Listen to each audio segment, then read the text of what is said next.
जय हिंद मित्रों, मैं ललित तस्लीम अपने चैनल सावधान भारत में आपका हार्दिक स्वागत करता हूं। मित्रों, मैंने अपने पिछले वीडियोस में आपके समक्ष बाइबल के कुछ ऐसे वचनों को सामने रखा था जिनमें बाइबल के तथाकथित ईश्वर यहोवा ने अपने चेलों को विभिन्न नगरों, प्रदेशों, राज्यों और राजाओं के ऊपर हमला करके उन्हें नष्ट करने के आदेश प्रदान किए थे। बाइबल के तथाकथित ईश्वर यहोवा ने अपने चेलों को प्रदान किए गए इन आदेशों में उन राज्यों, उन प्रदेशों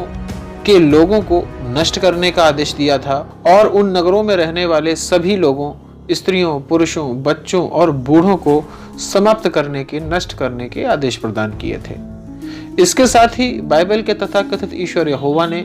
उन नगरों की सभी संपत्तियों को लूटने का आदेश भी दिया था और उस संपत्ति को अपने चेलों के पास अथवा स्वयं को प्रदान करने का आदेश भी प्रदान किया था। बाइबल के तथाकथित ईश्वर यहोवा के द्वारा दिए गए इन निर्देशों को पढ़ने के बाद, इनके बारे में जानने के बाद स्पष्ट रूप से ये बात सामने निकल कर आ रही थी कि बाइबल का ही तथाकथित ईश्वर यहोवा कोई ईश्वर नहीं है, बल्कि ये एक लुटेरों के गैंग का सरदार भर है।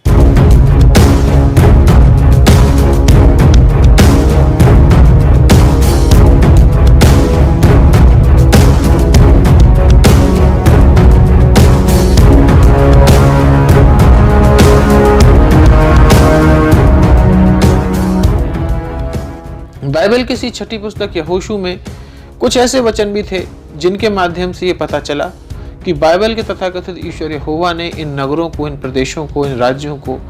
नष्ट करने का आधार केवल अपने वचन को बनाया था। यानी कि बाइबल के तथाकथित ईश्वर यहोवा ने केवल अपने चेलों को ये वचन दे दिया कि मैं ये राज्य, ये प्रदेश, ये देश तुम्हें दूंगा, और इसके आधार पर ही उसने अपने चेलों को उस नगर पर, उस राज्य पर, उस प्रदेश पर चढ़ाई करने का आदेश प्रदान किया और उन नगरों में रहने वाले लोगों को और यहाँ तक कि बेजुबान जानवरों को भी नष्ट करने का आदेश प्रदान किया। इतना ही नहीं, जीवों को नष्ट करने के बाद उन नगरों को जलाने के आदेश भी प्रदान किए गए। शायद बाइबल का तथाकथित ईश्वर यहोवा उन नगरों की संपन्नता, उन नगरों की वैभवता को देखकर मन ही मन बहुत जलता होगा कि वो न तो स्वयं और न ही अपने चेलों के माध्यम से ऐसे नगरों का निर्माण करवा पाया। मित्रों, जैसा कि हम जानते हैं कि ईसाइयों ने पूरी दुनिया की एक बड़ी आबादी के ऊपर, एक बड़े भूभाग के ऊपर अवैध रूप से अपना कब्जा जमा कर रखा। वहां पर रहने वाले लोगों की संपत्तियों को लूटा, लोगों को अपना दास बनाया और अवैध रूप से हर वो कार्य किया जो कि किसी भी स्थिति में मानवीयता अथवा न्याय की दृष्टि से उचित नहीं होता है। तो ये बाइबल की ही शिक्षा का परिणाम था कि ईसाइयों ने अवैध रूप से दूसरे देशों की जमीनों पर कब्जा करके उनकी संपत्तियों को लूट लिया, उनको हड़प लिया। बाइबल की छठी पुस्तक यहोशू का 16वां अध्याय भी ऐसे ही वचनों से भरा हुआ है। यदि आप बाइबल के इस अध्याय को पढ़ेंगे तो आप ये पाएंगे कि किस प्रकार से बाइबल का तथाकथित ईश्वर यहोवा दूसरे लोगों के देशों को, दूसरे लोगों की भूमि को अपने लोगों को देने के लिए निर्देश प्रदान करता है और उस जगह पर रहने वाले लोगों को अपने लोगों का दास बनाने के लिए निर्देश देता है। हालांकि इस पूरे अध्याय में ही ऐसे ही अनैतिक वचनों का जिक्र हुआ है, लेकिन मैं विशेष रूप से आपके समक्ष इस अध्याय के वचन नंबर 9 और 10 को रखना आवश्यक समझता हूँ। आपसे निवेदन है कि आप कृपया बाइबल की छठी पुस्तक यहोशू के 16वें अध्याय में वर्णित वचन नंबर और 10 को देखिए। एप्रैम के बहुत से सीमा के नगर वस्तुतः मनश्शे की सीमा में थे, किंतु एप्रैम के लोगों ने उन नगरों और अपने खेतों को प्राप्त किया। किंतु एप्रैमी लोग कनानी लोगों को गेजेर नगर छोड़ने को विवश करने में समर्थ न हो सके, इसलिए कनानी लोग अब तक एप्रैमी लोगों के बीच में रहते हैं, किंतु कनानी लोग एप्रैमी लोगों के दास हो गए थे। तो मित्रों, बाइबल के इन वचनों में आपने देखा कि एप्रैमी लोगों ने कनानी लोगों को उनके देश से, उनकी जमीनों से बाहर खदेड़ना चाहा, लेकिन वो उन्हें बाहर निकालने में कामयाब नहीं हो सके और ना ही वो उनका कत्ल कर सके। तो ऐसी स्थिति में मजबूरी में कनानी लोगों को अपने साथ रहने देना उनकी मजबूरी हो गया, लेकिन उन्होंने कनानी लोगों को अपना दास बना लिया। बाइबल की इन शिक्षाओं से ईसाइयों ने यह सीखा कि आप किसी भी देश में जाकर उन लोगों को वहां से निकाल सकते हैं, उनकी जमीनों पर कब्जा कर सकते हैं और उनको अपना दास बना सकते हैं। अफ्रीका में ईसाई लोगों ने यही तो किया। अफ्रीका में ईसाई मिशनरीज गईं और उन्होंने वहाँ के काले लोगों को अपना दास बना लिया, उनकी ज़मीनों पर, उनके देशों पर, उनके नगरों पर कब्जा कर लिया और उनको अमेरिका सहित अन्य पश्चिमी देशों में गुलामों की मंडियों में बेचना शुरू कर दिया।